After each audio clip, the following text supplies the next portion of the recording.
ওই যে একটা বাইক আছে, এটা ধুইয়া পর তাড়াতাড়ি খেয়ে আয়। শান্ত করে এটা কিসে? তুই মুসলিম হইয়া কি একটা কর্মচারী রেখে দিছস হিন্দু?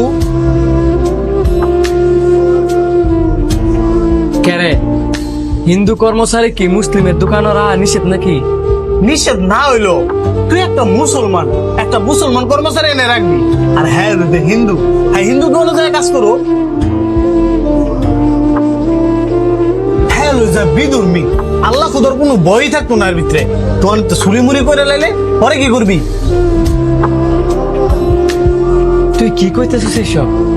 বিধর্মী হইলই যে খারাপ হইব, সুর হইব এমনটা তো না। আমগো মুসলমানের মতোই তো সুর বাটফার অনেক আছে।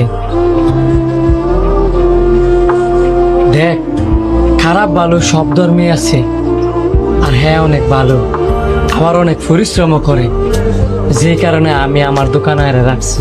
হইলো তুই কি দেওস না ইন্ডিয়া হিন্দু কান্ট্রি দেখা মুসলমান গরুর উপরে কত অত্যাচার করে, সুবিধা থেকে বঞ্চিত করে। তো আমগো বাংলাদেশও তো মুসলমান কান্ট্রি, তো আমগো কি উচিত না হিন্দু গরুর উপরে অত্যাচার করা, হ্যাঁ সুবিধা বঞ্চিত করা? আমগো ধর্মের মধ্যে কি লেখা আছে যে আমাদেরকে অত্যাচার করলে আমাদেরও তাদেরকে অত্যাচার করতে হইব? আমাদের ধর্মকে অবমাননা করলে আমাদেরও তাদের ধর্মকে অবমাননা করতে হইব? আর তুই জানোস না, অত্যাচারকারীকে আল্লাহ কখনো পছন্দ করে না।